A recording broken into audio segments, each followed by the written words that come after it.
Okay. Just a quick introduction for our guests. This is Architecture 620 at Ball State. It's our pro practice class for the MArch program. And we have, I guess it's 20 students in this cohort. And so today I wanted to take the opportunity to really discuss, this is not a new project. This isn't, just like breaking news, but it's something that's gained a whole lot of buzz over the last few weeks. And I think it's a great discussion point for a pro practice class because it touches on a lot of things, including ethical questions and health, safety, welfare issues, et cetera. So we're going to talk about I'm going to call them the Charles Munger dorms at University of Michigan, but more specifically University of California in Santa Barbara. So that's the topic of our discussion today.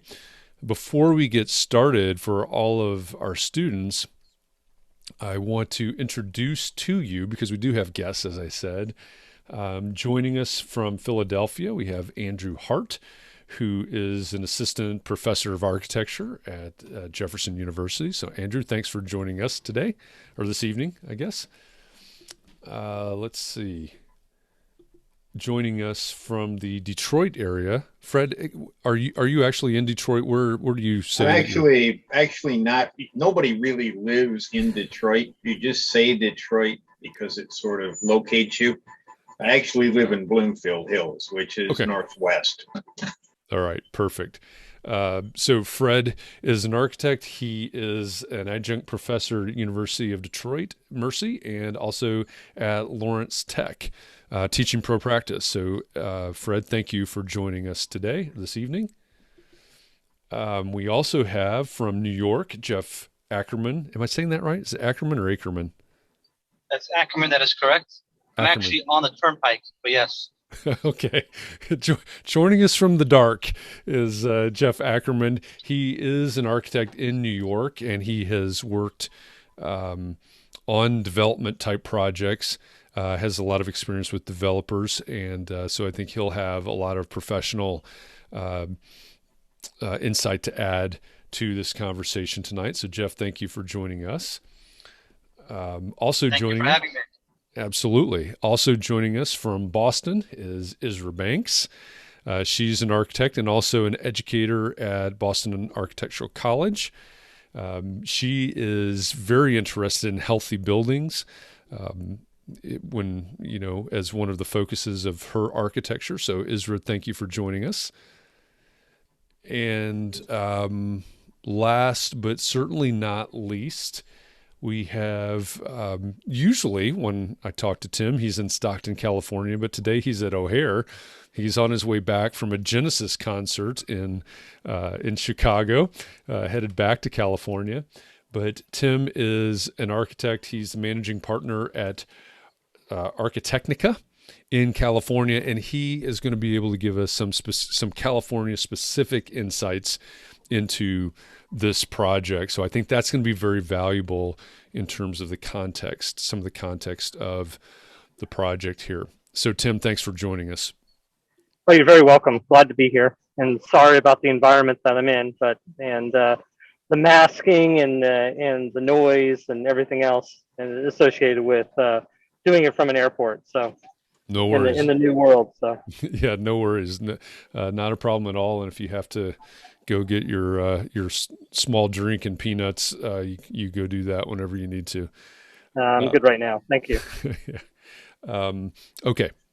We're going to talk about the Charles Munger, quote unquote, design dorms at University of Michigan and UCSB, University of California, Santa Barbara. So let me just give you a quick background, some bullet points on the projects, and on the context here. And then I think I'm going to bring Tim in first to talk about the California specific things. But Charles Munger is a director and vice chair at Berkshire Hathaway. He's not an architect. He has offered UCSB, University of California, Santa Barbara, $200 million of the projected $1.5 billion construction cost of this dorm as long as it's built as quote unquote he designed. The university has said, and I'm pulling this from these articles that I shared with all of you. The university has said that they plan to construct the building as designed. A 15-year tenured consulting campus architect, Dennis McFadden, FAIA, has resigned over the university's support of the project. California firm, I'm going to call them VTBS, Van Tilburg, Banvard, and Soderberg, is the architect of record. Firm principal Navy Banvard is claiming the design architect role. Charles Munger has also designed a dorm for the University of Michigan. Again, I should put that in quotes, has designed a dorm for the University of Michigan that's been built and is occupied. I don't have my notes here, but I did see that there is a firm that claims to be the design architect for that project at Michigan, and a firm that claims to be the architect of record on that project. So again, when I say Charles Munger designed, I need to put that in quotes, I guess, officially, because there's a design architect and architect of record in both of these cases. So we'll touch on those things here momentarily. Again, a recap on the statistics of the building: 11 stories, 4,500 students housed, 1.5 million square feet, $1.5 billion construction cost. What else do I need to say about the project? What am I missing? Anybody have anything to add to just sort of the context of the project? Okay, I'm gonna leave it there then. Most rooms don't have windows? Yes, yeah, absolutely. Yeah, if you have seen, read any of the articles, seen any of the renderings, the majority of none of the. Again, I said this to the students earlier. I'm gonna call these sleeping rooms. I'm not gonna call them bedrooms. None of the sleeping rooms have windows. They have artificial lighting that's meant to simulate natural light. Andrew, you got your hand up. Yeah, I was just going to say, I'm going to share a link. This is the information as shared by UC Santa Barbara, and it actually has a copy of the presentation that was provided. So it has the full set of it has presentation level drawings of renderings, if that's helpful. This is what most articles have been referencing in their publications. Perfect. Thank you. Thank you for that. Just a quick note for those watching the recording here. What you're seeing right now is the slide deck that was produced and presented by the architect of record. I've just taken the entire deck. It is 30 slides. We're not going to talk about each one of these slides or even each one of the issues addressed in these slides during our conversation tonight. Please feel free to pause and check out any of these images. Again, we didn't produce these. These came from the architect of record and presented in a public forum for the state of California and the California education system, higher education system. So pause to read and review, and then you can jump back into our conversation when you're ready.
Yeah, window. I guess that's really, this thing has been called Dormzilla, Super Dorm, etc. Windowless dorm, in California, those types of things. Pretty fair assessment, I guess, of the design of the building itself. I did tell the students that I have a friend that teaches at University of Michigan. He's not able to join us tonight, but his initial response when I asked him, "Hey, what's the buzz about the Munger dorm at Michigan, which is smaller? It's only 600 residents. It's grad students, not undergrads. 4,500 undergrad in California, 600 graduate students at Michigan." His initial response was, how did I say it earlier? It's not popular, I think is what he said. And I included an article in that list of articles for you that it's titled something like "What It's Like to Live in One of Charlie Munger's Windowless Dorms." They're quoting at least one student in that article, so you can check that out. In summary, she did not enjoy living in that dorm. I'll say it that way. So, here's what I want to know. We can talk about the design. We can talk about no windows. We can talk about, all kinds of design level things. But I really want to know, what's the role of the architect and maybe of the end user, of the architect's client, because this is an interesting little nuance as well. You have a very rich benefactor donating $200 million to construct this dorm that he says that he designed, right? What's the role of the architect when you have a very rich person saying, "This is what I want"? When you have that's not the client. So that's one thing is, what's the role of an architect when you have a really rich client that says, "This is what I want, go do this"? And we've got to make some assumptions here because we don't have any representation from the actual architecture firm here. So we're going to make some assumptions. But what's the role in that case? What's the role in this case where there's a rich client that says, "This is what I want," and the actual client says, "We're willing to accept that"?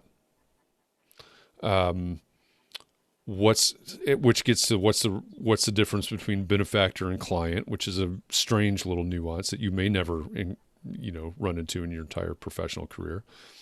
Another thing is, what's the role of the architect when the client presents an outside of the box idea? Right. We're going to talk about the fact, and Tim's going to touch on this. I mentioned this earlier. University of California, UCSB, has a huge housing crisis. Right. Maybe we need to explore outside the box ideas and how we solve housing crisis. Several of you are doing projects right now aimed at solving homelessness, housing crisis type topics. So that's one of the things I think we ought to talk about. Another is, what's the role of professionals on a review board? Right? We had someone that was on the review board for 15 years. He's a fellow of the American Institute of Architects, well respected. He's actually, I think, the design principal at Leo A. Daley, the firm, international firm. He resigned over this. So what's the role of a review board?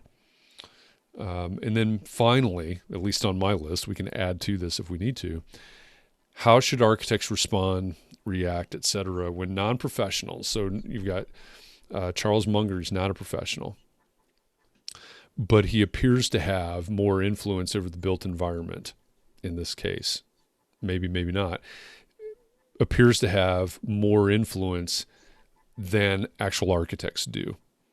So what do we say about that, right? What's our response to that? So those are some of the things that I'm interested in exploring in this conversation. Again, I think this is a great can of worms, right, for a pro practice class. But Tim, why don't you add some perspective for us from the California point of view, if that makes sense? Well, I think one of the things we California in itself has a huge homelessness issue up and down the state. I think we have the highest population of homeless people in the entire country.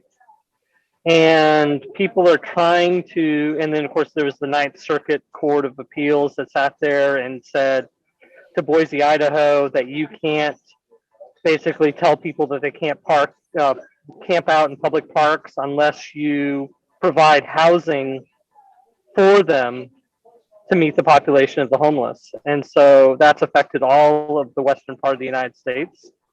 And our communities, we have a huge number of homeless people. A lot of the people, of course, are people who are suffering from mental illness and drug addiction and things like that. But there's also something interesting too, is that 1 in 20 UC students, so University of California students, are essentially homeless. They are couch surfing, they are living in their cars, they are trying to find housing where they can. And the housing that is available is expensive. UC Santa Barbara only has housing on their campus for 10,000 students. They have roughly 26,000 students that attend UC Santa Barbara.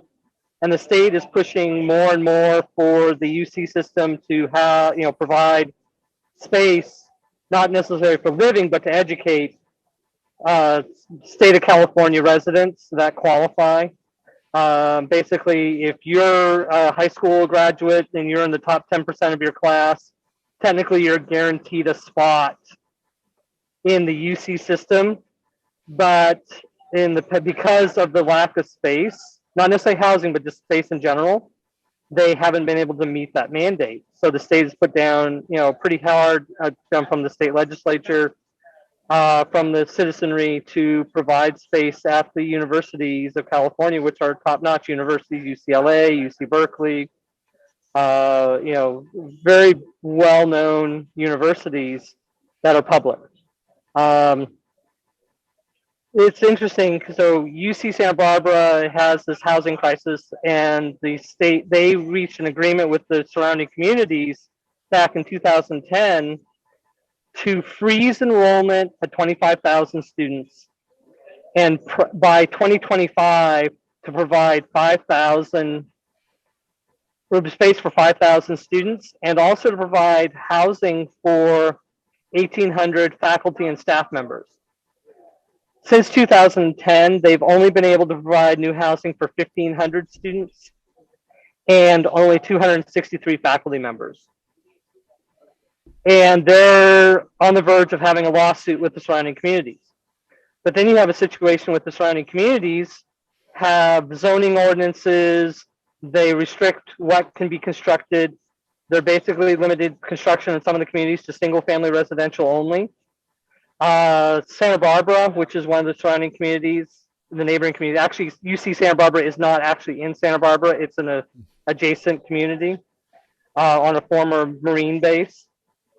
And they have only built, since I believe 2010, 500 housing units in the city of Santa Barbara.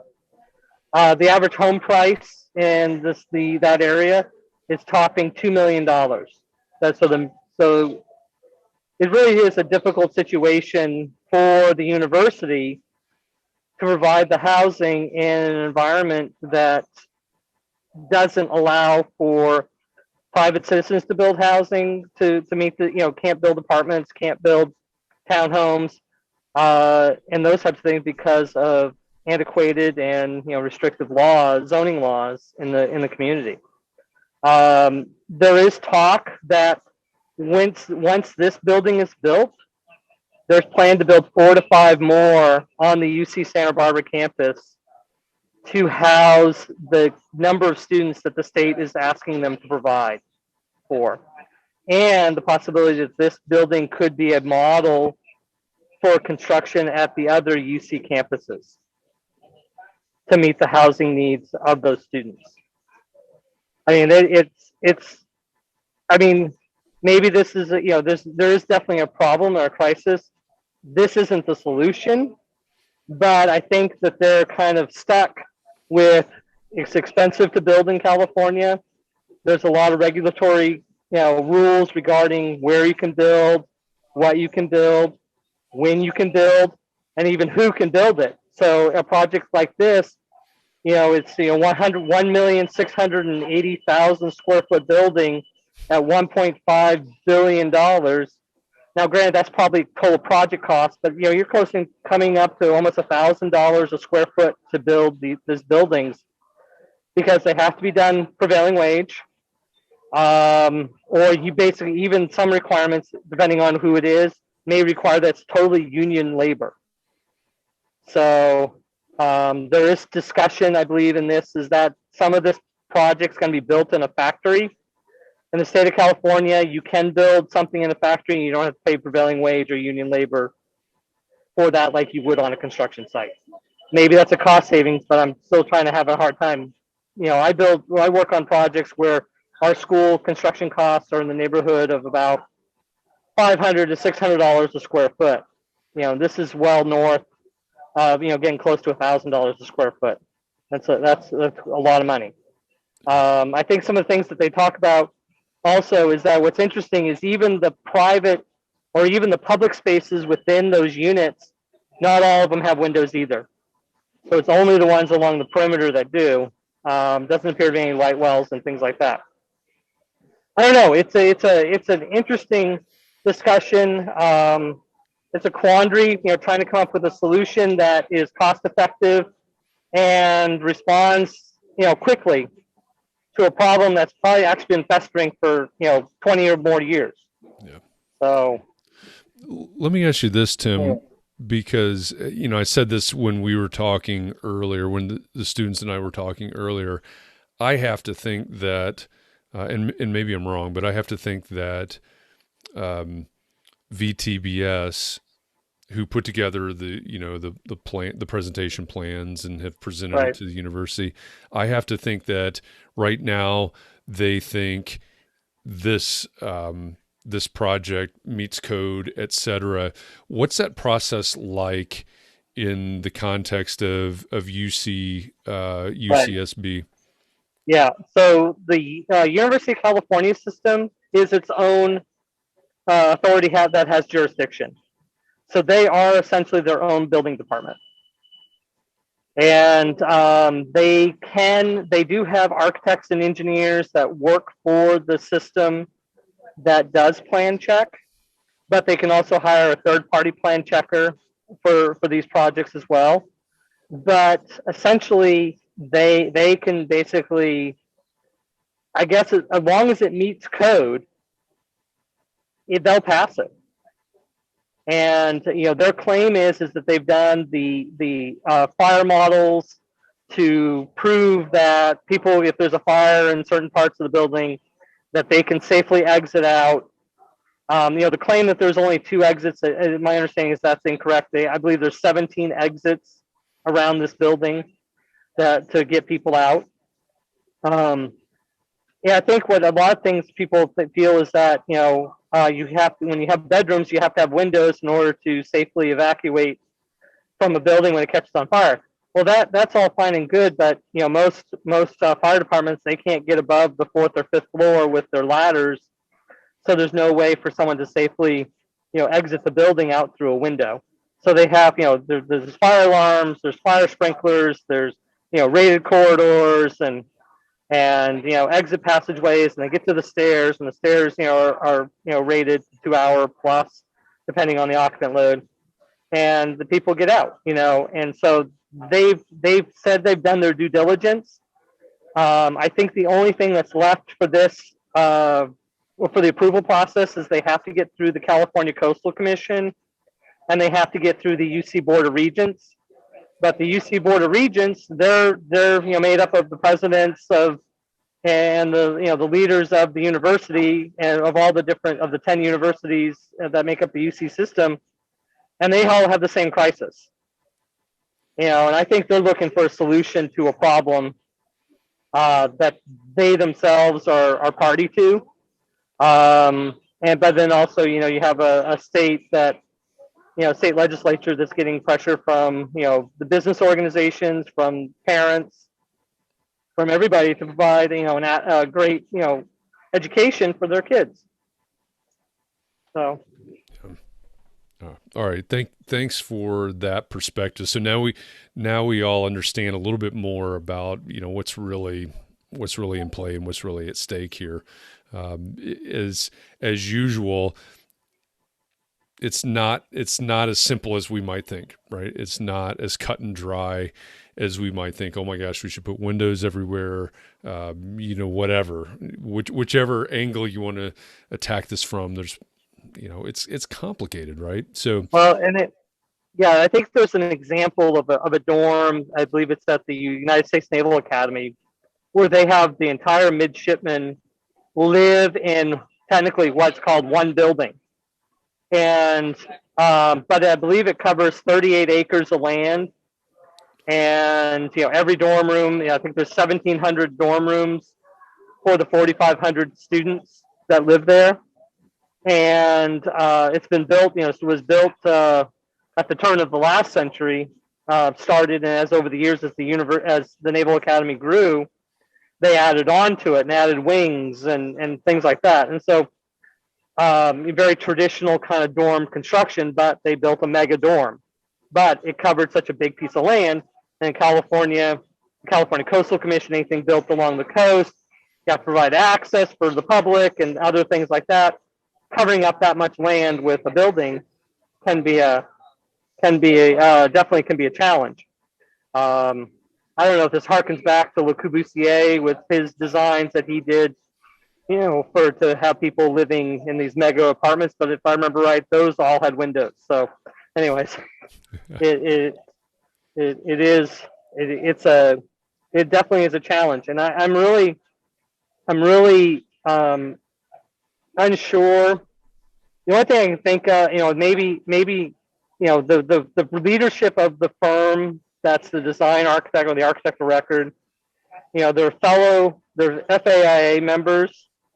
So, I mean, they've been recognized by the AIA as being leaders of the architect community. I'm not sure why they didn't say no. Or, I guess it comes a point where, we do have clients that ask us to do something, and we need to, we have a responsibility to our client. We have an ethical responsibility to the public. The building meets code. I wouldn't want to live in it. I don't think many would want to live in it. But when I get back, I'm going to ask my daughter and son what they think about it, because they seem to like having their rooms nice and dark and no window, like have their windows drawn and or curtains drawn and stuff like that. So I don't know. Yeah. But anyways. Yeah. Well, I think that's a good jumping off point then in the conversation. Yeah. If we've got, going back to one of Tim's point, he said 1 in 20 students in the California system are technically homeless. There's 20 people in our class. So theoretically, if you were in the California system, one of you would be homeless, statistically speaking. So there's that. But 20 of you are studying to maybe eventually become a licensed architect. If someone comes to you with a project like this, what do you say? What are the things that you consider? And this is open to the professionals and educators that have joined us as well. What do you say in a situation like this? What are things that you consider when someone comes and maybe this is, hey, think outside the box. I don't know how this is framed, but anybody want to jump in on that? What's your decision making process?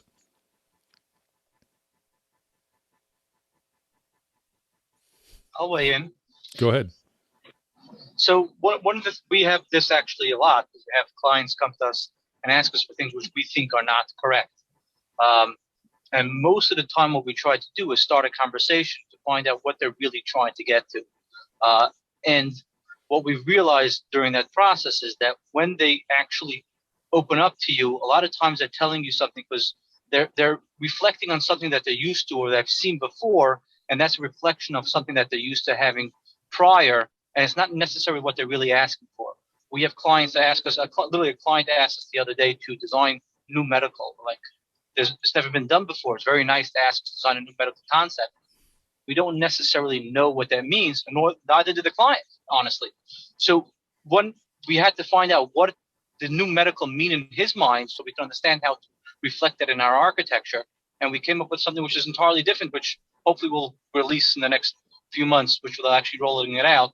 But from the perspective of the client, their version of new medical was not necessarily what I initially envisioned when they actually told me new medical. So a lot of times a client will say something and they mean something entirely different. We have what we call a fiduciary responsibility in a way, or architectural responsibility to get out from them what they really mean, so we can actually produce a product that ultimately gets them their real result, what they're really looking for. Yeah, I think that's a great point. It's, we're, as Tim mentioned, I showed the students some slides earlier, which I think is the same presentation that Andrew shared.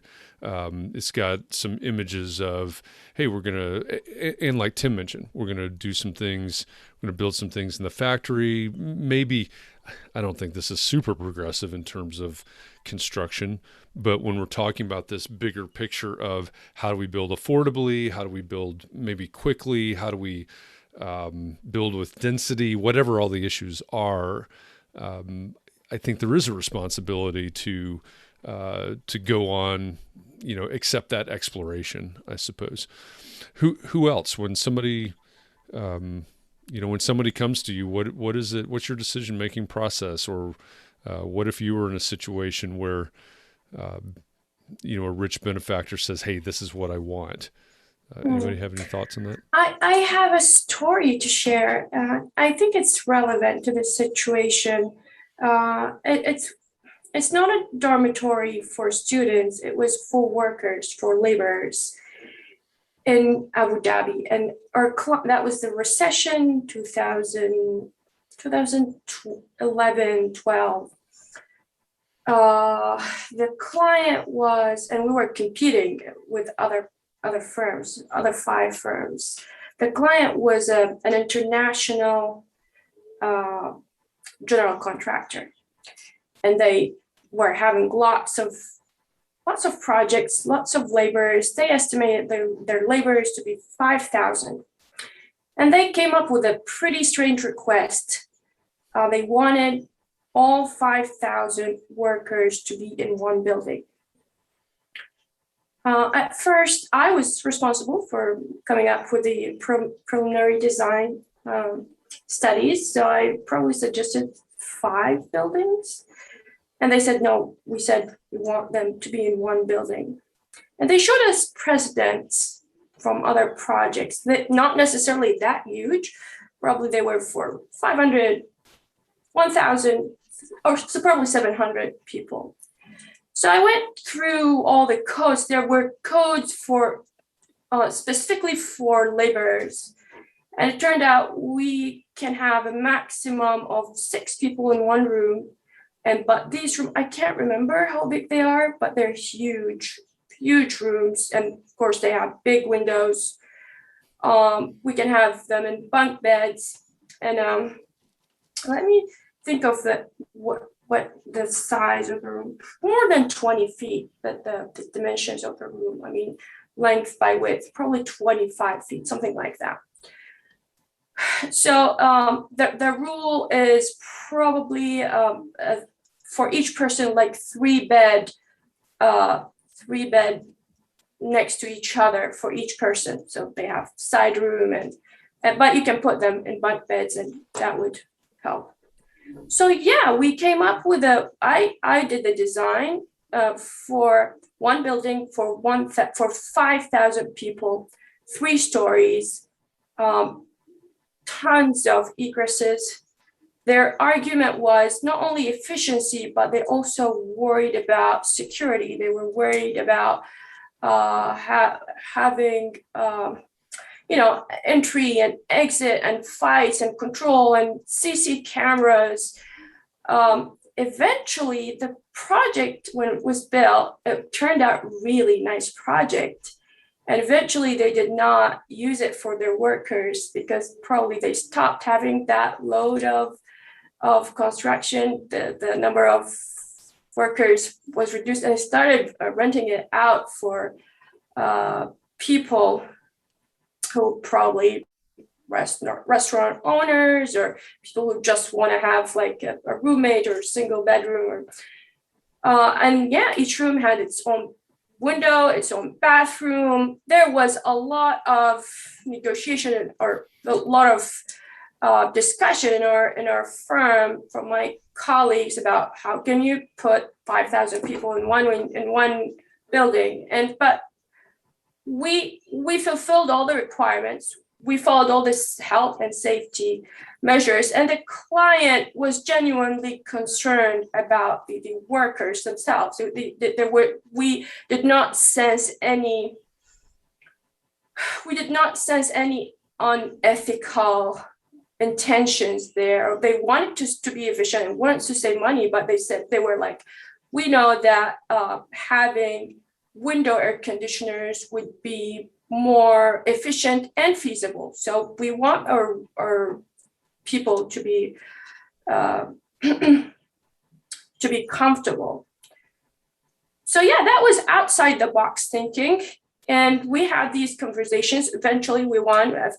After 2 proposals, we won the project. We continued the project. The project is built. And a couple of years ago, I was checking out and found that it was on the market for rent for people who just want to live there. So yeah, there's good communication. We did not, I think there's good communication. If the question is, if you feel there is, or if, and looking at precedents is also important. Like, yes, we're thinking outside the box. We need to see what has been done before. And the other thing, what are the intentions of the client or the person who's making this suggestion? I could have followed my colleague's advice and said, well, no, it's crazy to have 5,000 people in one building, but it wasn't actually. It did not do any harm, and the proof that it's becoming popular right now.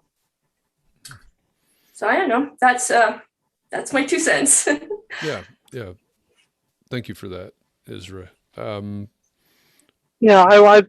Jeff, I'd like to add something. There's been a lot of press about this, of course. And one of the things that has been claimed is that, Munger, of course, is saying he designed it, but the UCSB has said that this was a collaborative process between UCSB, Mr. Munger, and the design and the architect of record. So they've supposedly were working together on making this project what it is.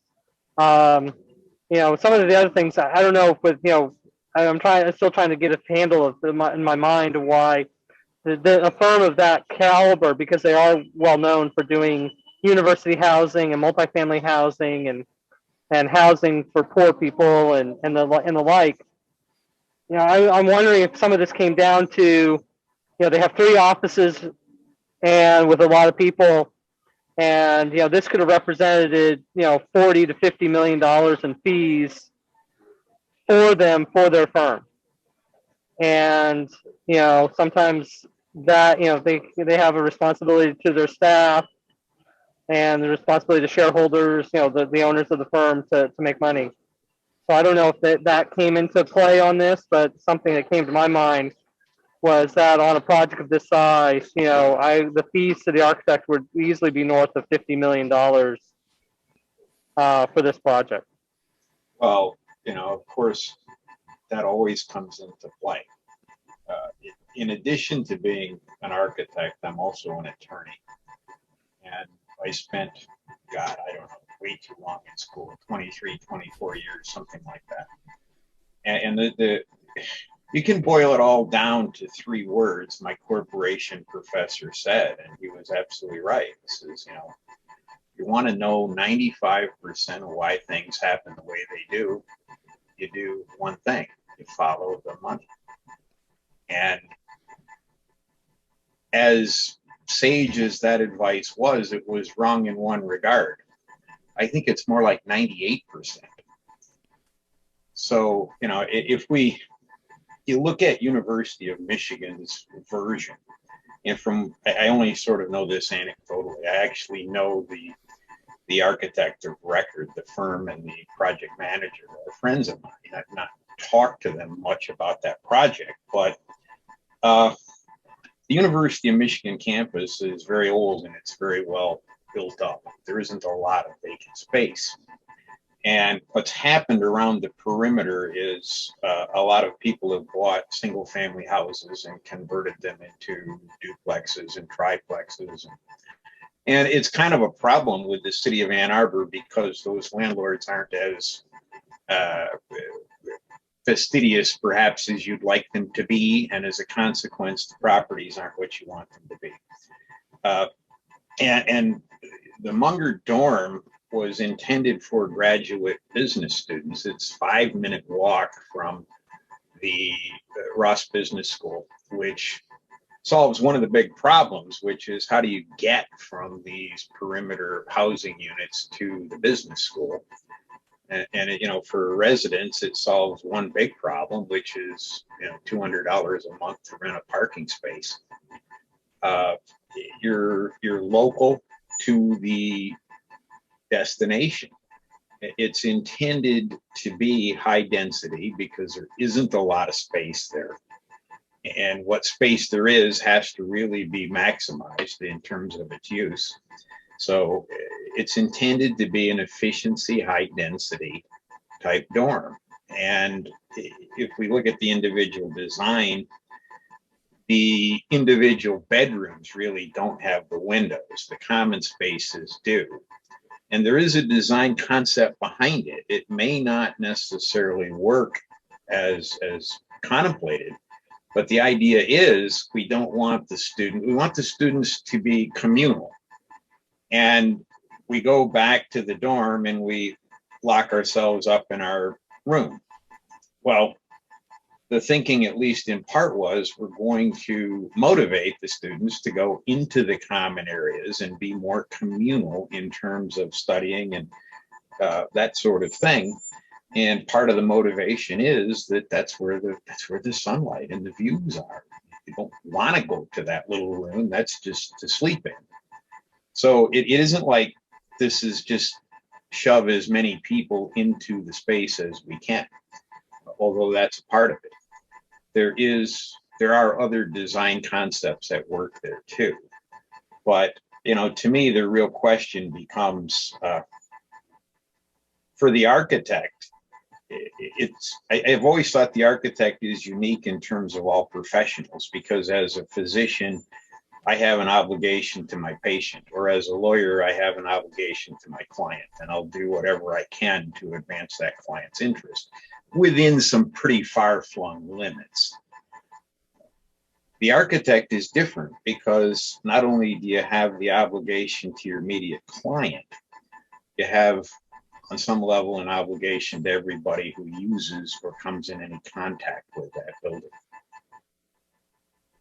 Yeah, I think that's a really excellent point. So for everybody and students, you know, you weigh in and ask your questions and make your comments as well. I mean, this is your conversation. So, you know, what for any of you, what's the biggest question surrounding any of this? Again, you have architects involved, right? Is Charlie, you know, as Tim said, Charlie Munger is at least a collaborative part of the process, but you have architects involved here.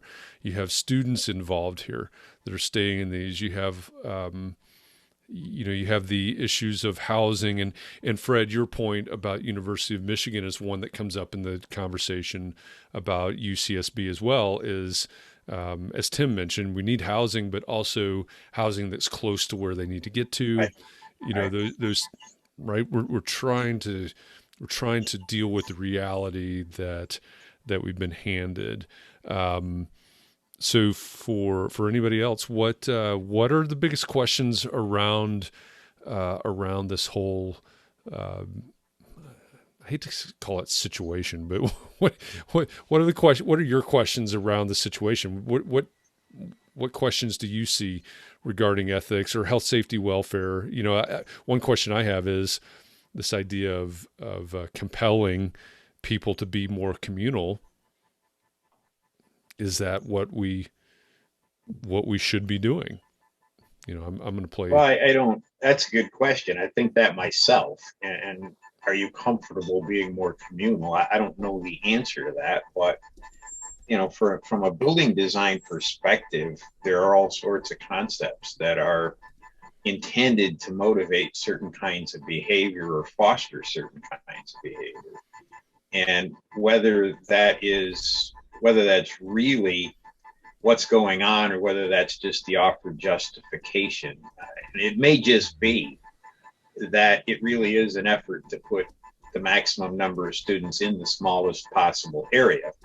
And then after thinking about it for a while, we justify it by saying, well, let's try and make them be more communal. I guess I don't want to sound sarcastic, but I think architects are very good at rationalizing. We're backed into a corner, backed into something that's dictated by economics or by client preference or site parameters or whatever.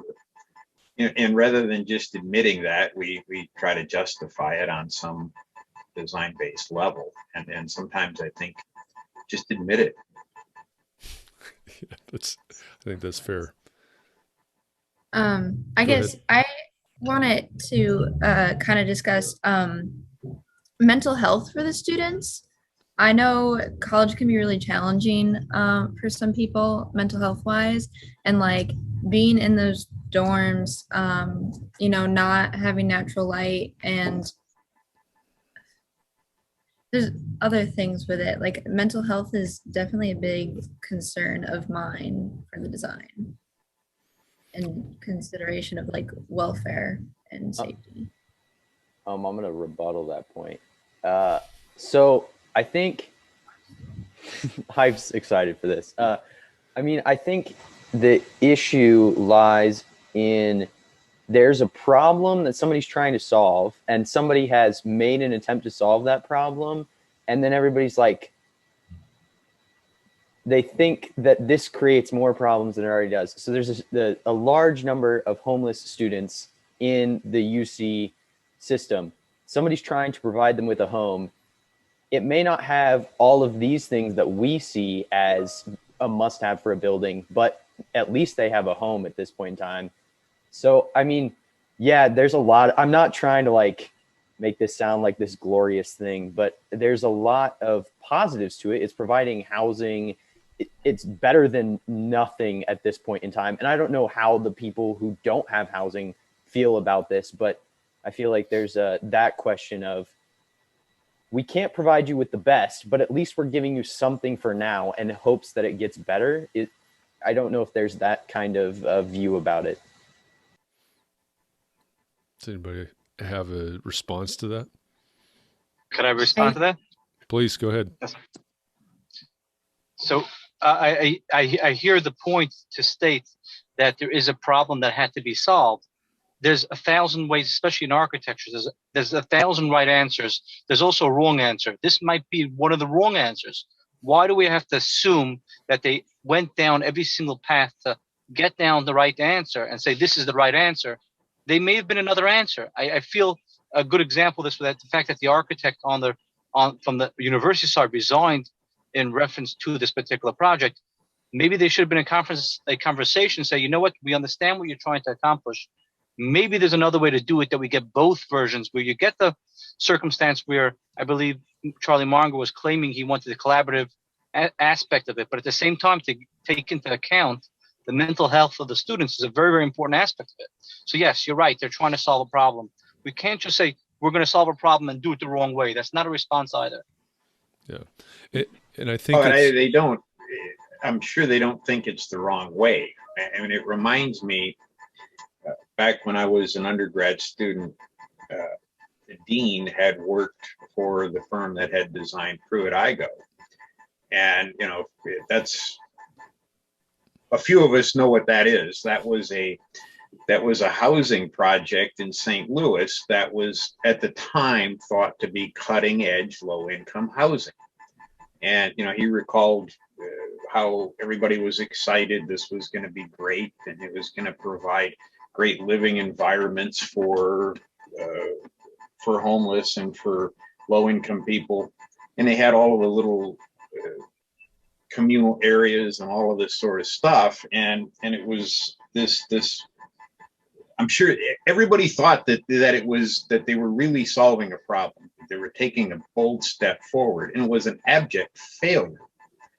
And all of those neat little communal areas simply became crime traps and everything else. And eventually the project, actually not in the real distant future relative to its construction, was demolished. So I think, yeah, I understand the point being made. Yes, we don't want to solve it the wrong way, but I don't think the thinking is that we're solving it the wrong way. Andrew, go ahead. Sure.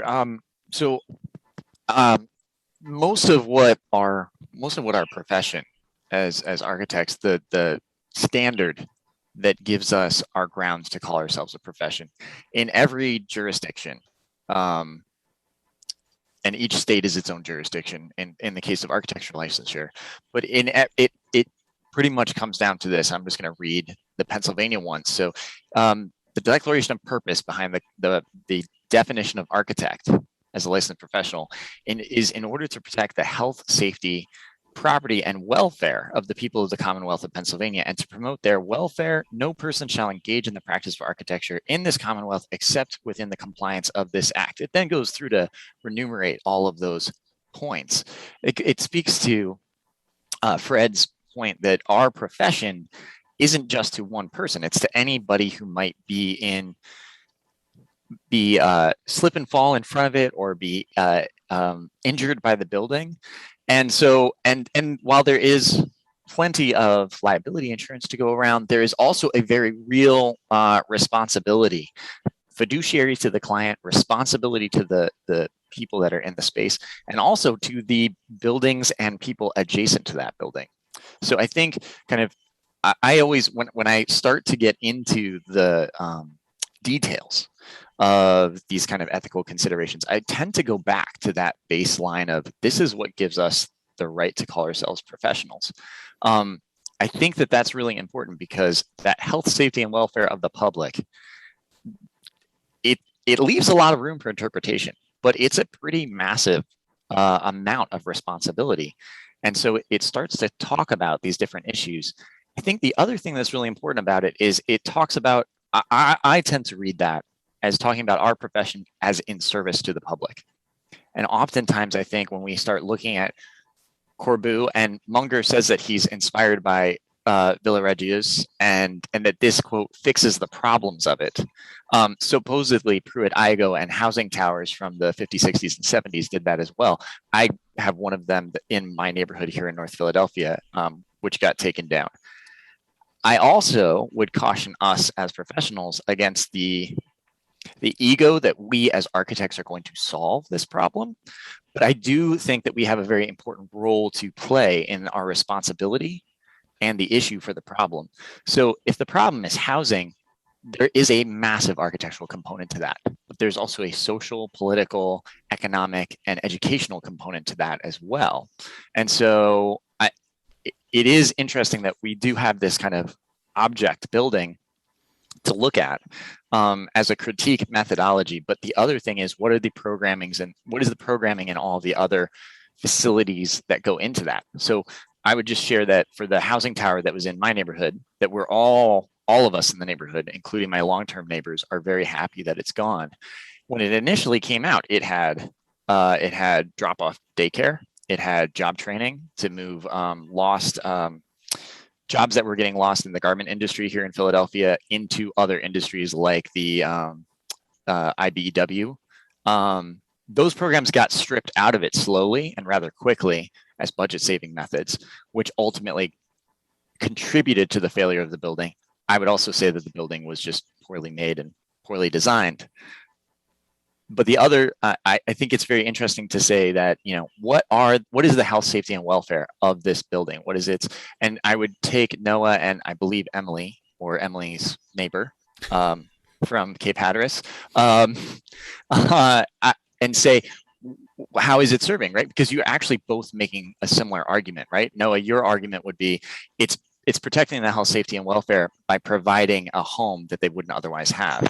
And Emily, your compatriot there is also saying, yes, but at what cost? And I think this is a really important scale. The other building code that I would look into, and it's strange because I'm a visualization, rendering, and young design specialist. So I spend a lot of time with freshmen who tell me that they're making a very long hallway corridor to, quote, make somebody go into their space. My very favorite freshman design of all time made you get into a little huddled position and crawl through a trench in order to enjoy the sunlight on the other side. I thought that was a little bit extreme in terms of making architecture do something for somebody. But I will also point out that the National Institute of Correction has a federal regulation standard, and it requires a window such that you can, under natural light and in times of power outage, you can still see, egress, and you can read and go about your life without the aid of artificial life. And secondly, in the case of a ventilation failure, that you can still ventilate your cell. And that is for a federal prisoner. This building, while it may pass the state of California code, would not pass the federal prison code. And I think that's a very interesting balance to think about as well. And actually, that weigh in, I don't think it meets the state of California prison code either. So, I mean, I think, from that aspect, I think I don't know. I look at this. Is this a building that's a bureaucracy design building as opposed to a holistic design building? There's just something.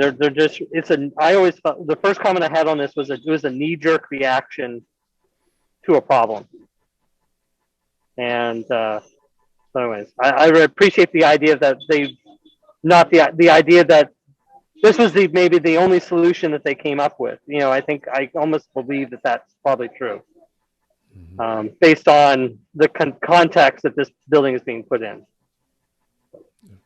The second point that I had attached to that kind of point before the conversation started was the reason that it is the only solution is this is the only person, that Charles Munger, who's brought forth the ability to actually make anything happen, which I understand why that's the case in California, but it seems like there's a lot of issues coming out of this situation and not enough backing to try to solve the problem. There's a lot of people who are up in arms about it, but there's not been another solution brought forward. And I think that the people who are in charge of making the decision feel like their hand is forced and that they have to approve this because no one else has actually come forward. And I don't know if no one else has come forward, but no one else has come forward publicly and said, hey, here's a better idea. Why don't we do this instead? Because this meets the code. It is more, it meets health, safety, and wellness for the students. Well, part of the problem is Munger has attached $200 million to his design. So if somebody were to come along and say, well, maybe this is a better solution, then maybe his $200 million goes away. Yeah. I think that's an important aspect of this conversation is that, he 200 million. And again, if we take this in perspective, 200 million is a lot of money, right? But it's a nearly $2 billion. What was it, Tim? 1.6 billion or 1.5 billion or something like that. So his contribution is very large, but it's actually the overall project cost they're saying is $1.5 billion. So so he's, I don't know what the math is on that, 15% or something. So he's giving a lot of money. And the statement that I read was, as long as it's built as he designed it, So yeah, are you going to come up with 201 million and say, hey, here's a better solution? Or, is Munger going to walk? I think that is a very real and very interesting dynamic in this conversation as well. All right, Hilton Head, let's go. I know that he's donating money, which we talked about this at the beginning of, like, in retrospect to the cost of the building, it's not that much that he's donating. And I think him putting the line down that I'm only going to donate this if you go with this plan is kind of obsolete when you look at it, because like you might have a better plan that would end up being cheaper and maybe save that money. And I think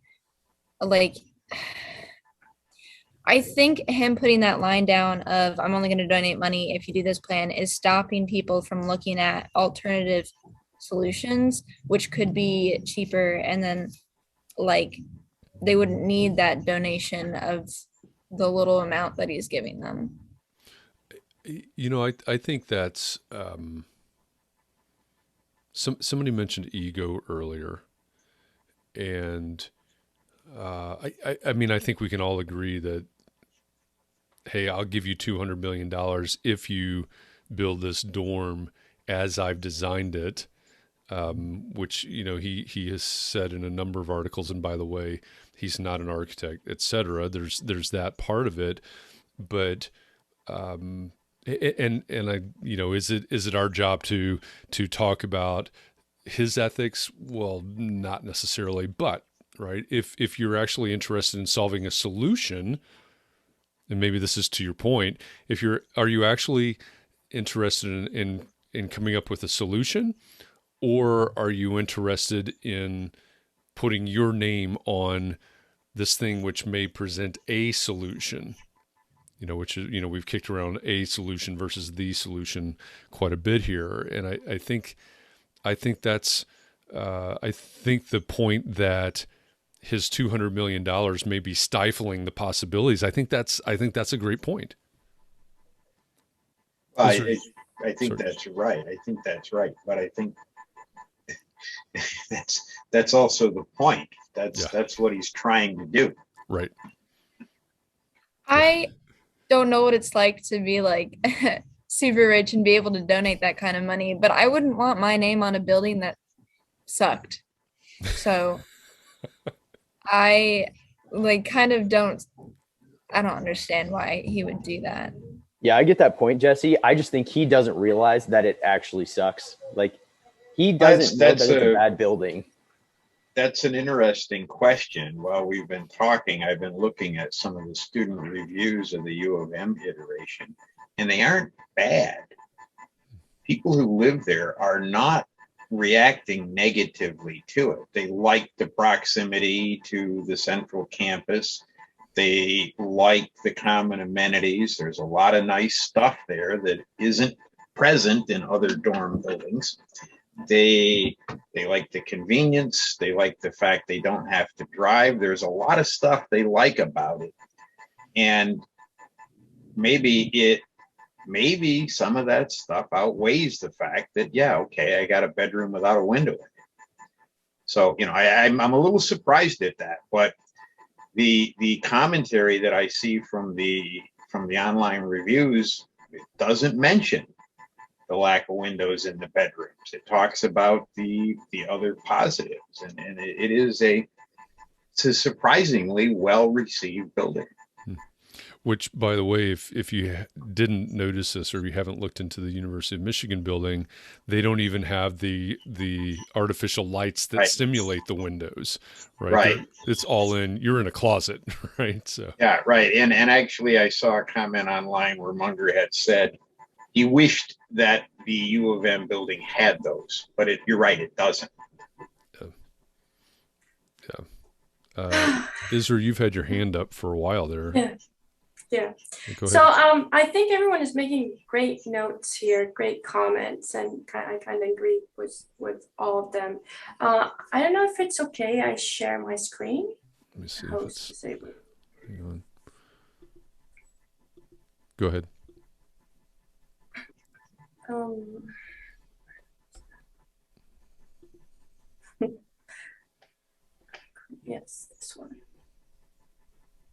Do you see the plan on my screen right now? Yes. Okay, awesome. So I think as architects, we of course we can support innovative thinking, outside the box, efficiency. All these we need to have conversations with our clients, but we also need to visit. I'm gonna go back to my first comment about precedents. We need to use evidence-based design. We have codes to help, but these are the base minimum. The comment I want to make is about yes, students. From evidence-based design, we know that students need proximity and privacy and a balance between two, and they need options. They need options to decide what how they behave. We cannot force, not just students, any person. So that's it. And this is an example I think I mentioned before in class. This is an example is suite residence college dormitories at Stony Brook University in Long Island, New York. And this is the same university, same specialty of study, and two configurations of student dorms, the same density, same square footage per student. And in the first one, they have the lounge area, communal space on the side. They have to use the same route, go in and out the same way every day. And they tried a different setting. Now, again, this is the same, excuse me, the same square footage, but smaller lounges, and they have options to go in and out from different ways, so they don't bump into each other. They are not forced to bump into each other on a daily basis. They have the option to see wherever they want.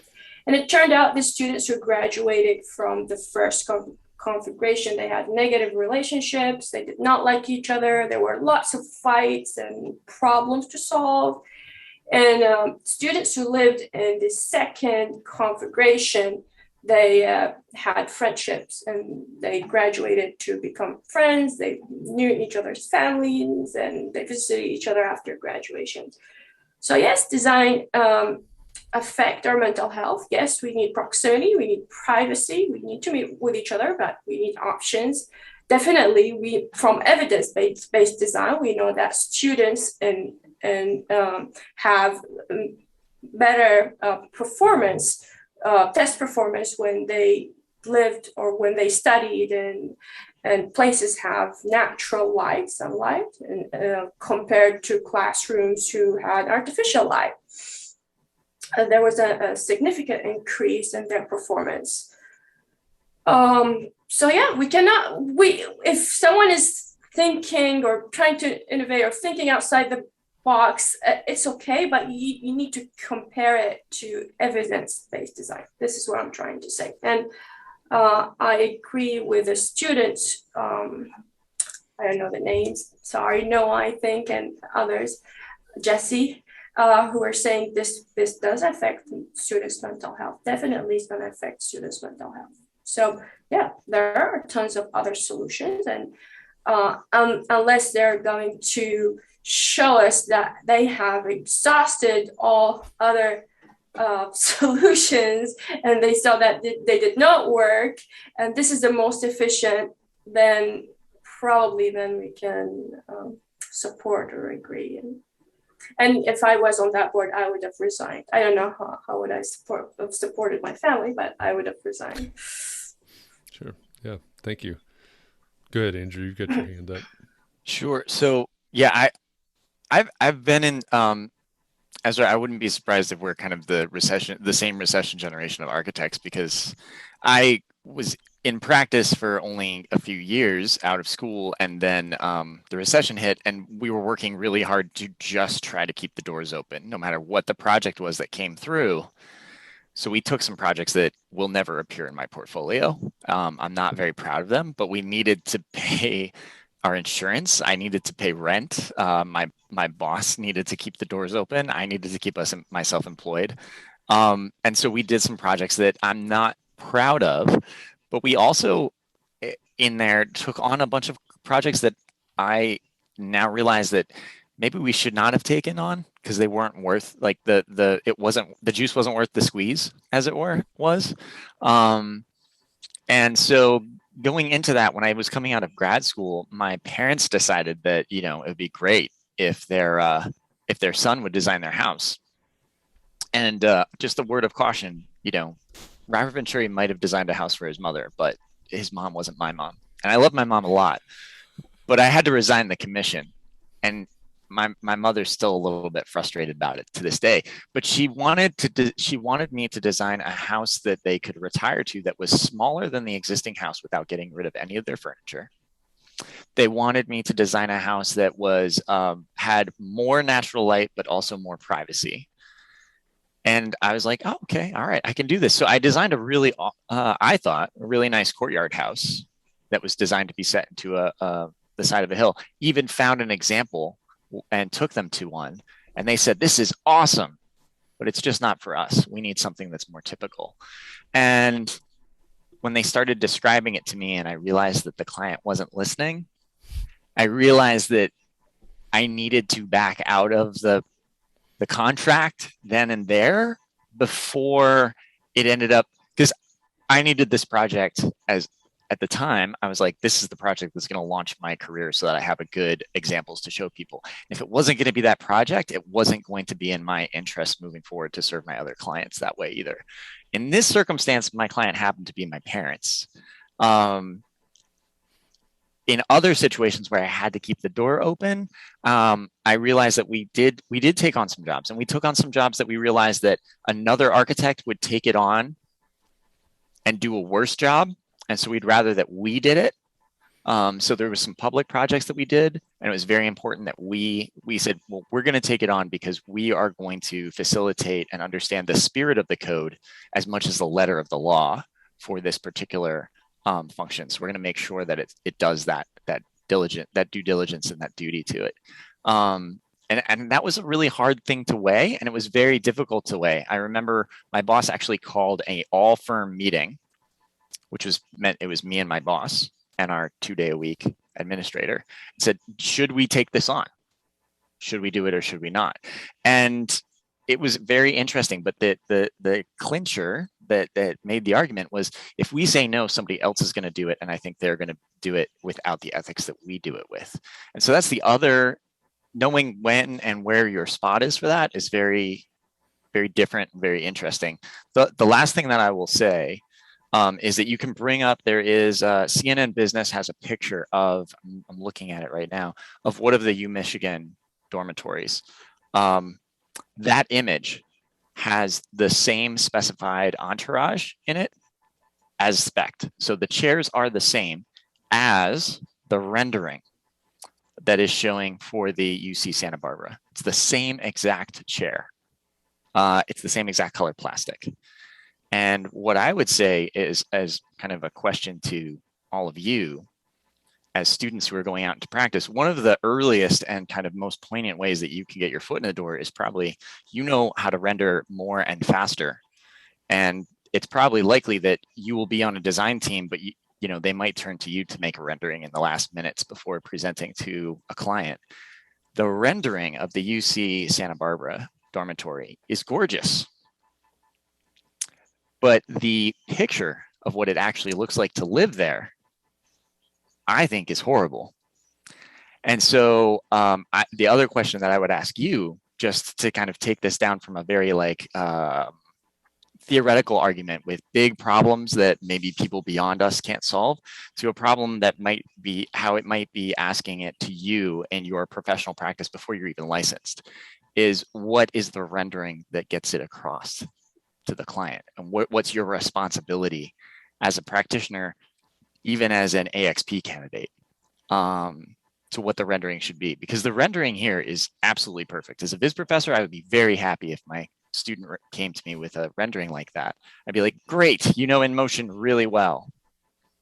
But the question is like, does that actually represent the service to the individual. And I go back to Jesse's question. We had the same conversation last Wednesday after I had talked with Jeff, your professor, and I sent it to my students. We've been meeting half of the time on Zoom, half of the time in person. So I know everyone's backgrounds are those darkened windows, LED, colorful lights that you guys have. And so I was expecting that they would be okay, because the UC Santa Barbara has a dial, so you can make it whatever LED color you want. It was roundly rejected by all of the sophomores, some of whom had lived solo in hotels that we had rented last year, and said that the mental health effects, the impacts of that were, because they could come to campus anytime they wanted to be in the lobbies, be on our open Arboretum campus. We have a really gorgeous campus here in Philly. It's okay. You guys are at Ball State. It's very pretty where you are too. But after that experience, their reading of the situation had drastically changed. There was one person in my class of 16 that said that they would consider living there if they had a scholarship. That's an interesting question, the ethics of rendering. I know we're headed to the end of our time here. So what thoughts or questions are still out there? Again, this is a big can of worms. There's a lot to consider here. I threw out a whole bunch of bullet points at the beginning of things that I was interested in and things that we could talk about. I want to know what you're interested in. What are your thoughts about any of this? Yeah, and I think Andrew's point, anybody that's been in the profession for where are we? This is 2021. If you've been in the profession at least 9 years, 10 years, you have run across an economic time where reality and being able to pay your rent might have been in direct conflict. So what do you think? What questions do you have? What are your considerations when you're thinking about a project like this? Think about the future.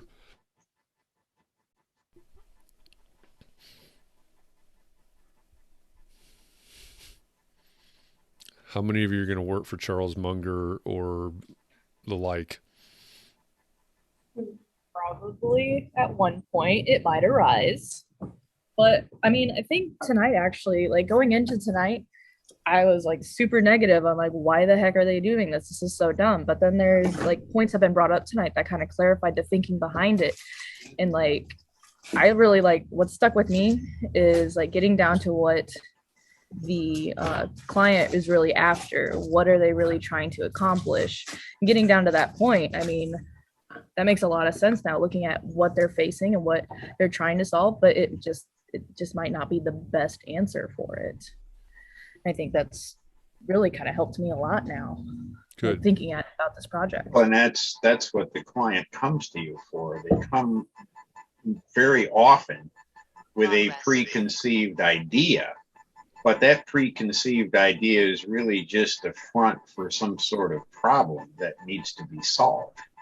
And their preconceived idea may or may not even be remotely related to the best solution. And that's why it's, as an attorney, it's very easy for me. I just tell people the reality, and after they get done yelling, it's okay, it's still the reality. But with it, as an architect, it is and I guess I firmly believe all professionals do this. What you're really doing is educating your client. And, I do it as a lawyer. I do it as an architect. Doctors do it. Every accountants do it. That's what professionals do. And even though the client comes to you with this idea, what they're not saying, build this. I mean, that's easy. What they're saying is, I have a problem. I think this may solve it. Help me. And sometimes they're more receptive to being helped than other times. But that's really what they're coming to you for. Yeah, that's an excellent point. Several weeks ago, I had you all go through the AIA Code of Ethics and think about think about the project that you're working on now, the business plan that you're putting together that you're going to pitch here in a few weeks, and think about where you thought potential pitfalls were, right? And some of you, as I was going through your journals, some of you said, well, I don't really necessarily see any pitfalls here. And some of you identified some very clear areas. And so I wonder, after talking about a project like this, does that change your answer or the way that you think about the question from several weeks ago? So just contemplate that, and as you work on your journal for this week, think about that as well. If something comes up and you say, hey, there might be something that I could face, down the road as I work, as I do this thing, and also think about, your career journey, this map that you're kind of looking at from time to time over the semester. Now that and I'm not trying to put a negative spin on any of this, but now that you're thinking about specific cases like this, does that affect the way that you're thinking about your career path, your career journey? So bring that into context as well.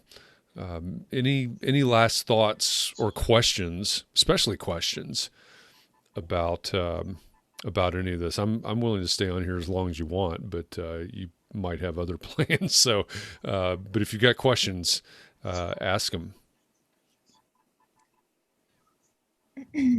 I guess I have kind of like a last thing I wanted to state.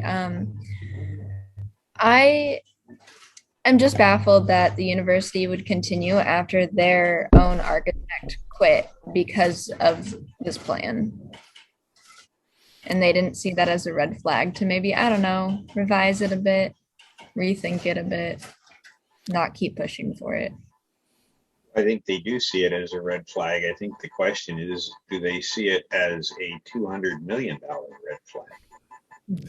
Yeah, that money's so important, especially in California where building is so expensive. If it were here, it would be no question. Somebody would be like, no, we don't need that $200 million. We can probably get by with somebody else doing it. They'll probably do it cheaper. But in California, there's just so much pressure. And there's a lot of pressure from outside forces that says there's somebody coming to you with a solution to the problem. You better do it, or we're going to be up in arms about it. And I think that's a very good point, especially in the public university setting. It has a political dimension.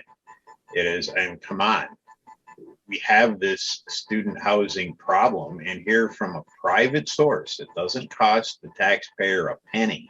Someone's willing to hand you $200 million and you're not going to take it? I mean, really? Put it in this perspective. How would you like to be the one that had to say, I'm turning down $200 million? That would take a lot of political fortitude, probably more than almost anybody has. But the other question is, for the architect, what price is it for you for the liability insurance on it? I would not want the liability of that building. Otherwise, I would have to have a pretty ironclad contract. And the other thing is that because my firm's name would be at the top of the lawsuit for 1,000 students in one building. You got to make sure that you want to make sure that you have an excellent team of consultants, because we don't do this in a vacuum. You want to make sure that you have excellent client engagement. I would also ask the architect who else was on that committee, right? Was there student representatives on that committee? Did you have Res Life as part of the client representation? Did you have a dean of students on there as well as the dean of the college, so that you had people who are advocating for what their different rules are? Do you have somebody from facilities management on there? Because I showed this dorm to somebody at our facilities management. We're a much smaller university, but I showed this to somebody at facilities management, and he's like, if one of the AC units goes down, it better have double redundancy for everything, because shutting that building down, he's like, and then I said, yeah, what about bed bugs? And he said, no way. Oh, but that's a consequence of 1,000 students in a dorm, Exactly. Not a consequence of bedrooms without windows. Right.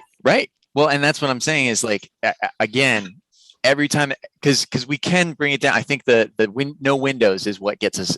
That's the front page news, right? It's no windows, Right. But it's all of the long tail consequences to that. That again, as professionals, we realize, right?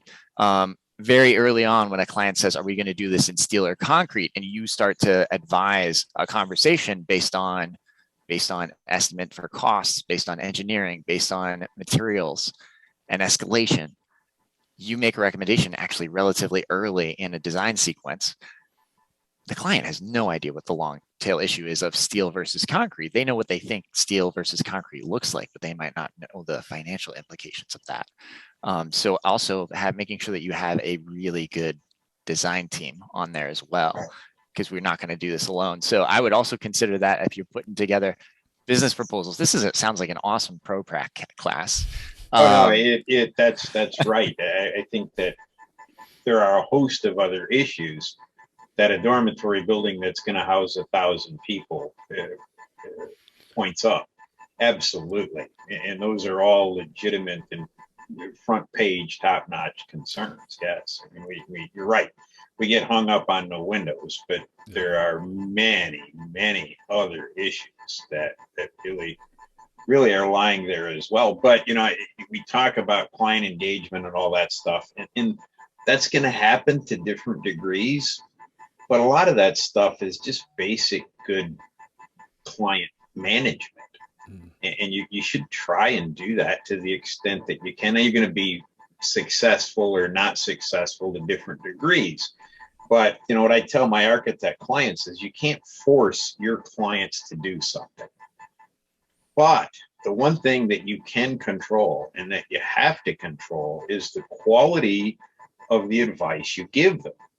Now, if they aren't going to take your advice, you can't be responsible for the outcome. It's no different than, that you go to the doctor and the doctor gives you a prescription. You get the pills and you go back in 6 months and you're no better. And the doctor says, well, are you taking, well, I didn't take the prescription. Well, okay, what do you want? You control the quality of the advice you render, and that always has to be top flight. Yeah. The results, they flow downstream and are affected by a number of factors. You can't always control that, but you can control the advice you give. If I go back to Andrew's comment a minute ago, even just take liability off the table, because there's plenty, right? There's plenty there. But in terms of whether this falls into liability or not, you can already see from the amount of public outcry, people resigning, the number of newspaper articles or magazine, different articles. You can be guaranteed that there are going to be people studying this project, the health effects, the mental health. I mean, making that decision as a firm, do we take this, do we not? This is going to be a highly scrutinized project. It may rise to the level of some of the projects that we've mentioned already. Those of you familiar with Chicago, Robert Taylor Holmes, Cabrini Green, same ilk, right, as the other, and both of those are gone now. But this is going to be a highly scrutinized project. Again, not to dissuade you from coming up with creative solutions or doing your best to solve problems, but I think the idea of long tail is a really great way to put it. There's going to be for this firm, assuming this project goes forward as it appears to be, I don't know how old these principals are, but I've got a feeling that there'll be people talking about this project well after they're retired, at least, for better or for worse.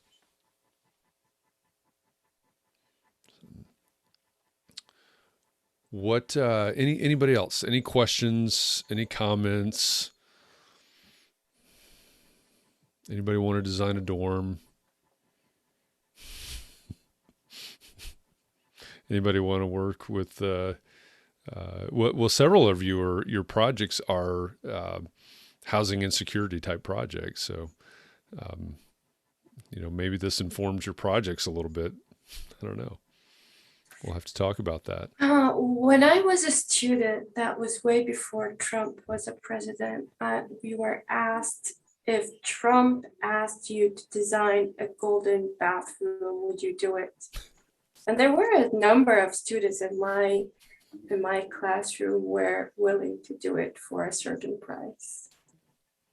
Well, and you know what? I think I think Noah was talking about this before, and we have kicked it around some. Is now you have to decide that for yourself, where your own ethical compass points you. But the reality is, if you won't design it, there's an architect out there who will. Yeah. It's not like you can say, I won't design it, therefore it won't happen. No, if somebody wants it to happen, it will happen. Yeah. That's was their reasoning at that time. Mm-hmm. They said, someone is gotta do it, and it's good for me to get the money. Yeah. In this case, we're talking about, like Tim said, a fee probably north of $50 million for this project. Yeah. So that's out there. All right. Well, why don't we wrap this up? Isra and Fred and Andrew, I know Tim's on his flight already, and Jeff had to go as well. So I'll say thank you to the three of you. I really appreciate you joining us and adding your expertise and your experience and your insights into this conversation. And to everybody in the class, thank you for being a part of this conversation as well.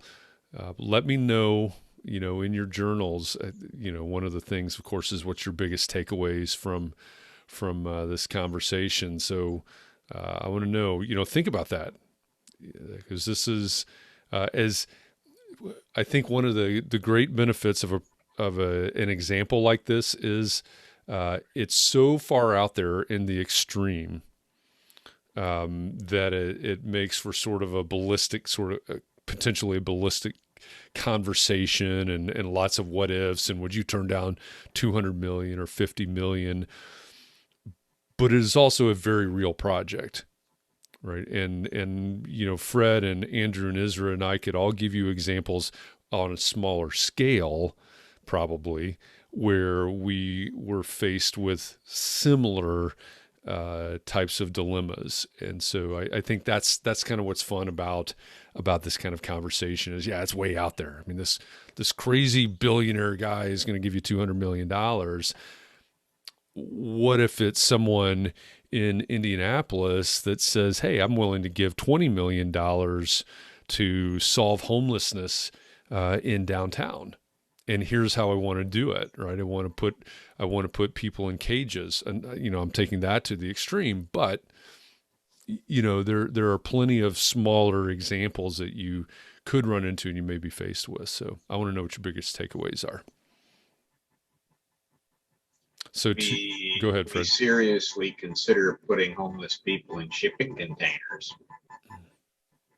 We do, whether it's a good idea or not. And I see all kinds of designs where shipping containers are made into small homeless dwellings.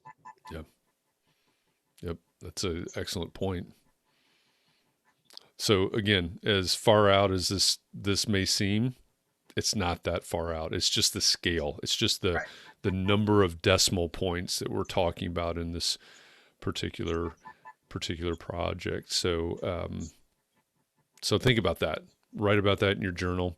And I'll get with you about what we'll do regarding next week with the holiday week. And again, Fred and Andrew and Isra, really appreciate you taking a big chunk of time out of your evening to help us with this conversation. No problem. Thank you. I have windows in my bedroom, but it's dark here at 4:30 anyway. So this is true. It's like, okay, I don't know that a windowless bedroom over the winter would be all that bad. It's dark until 8 in the morning, and it's dark again at 4:30 at night. This is true. And you're probably not opening the window outside of Detroit. Well, I tend to be. I'll be starting my furnace here in another month. I tend to.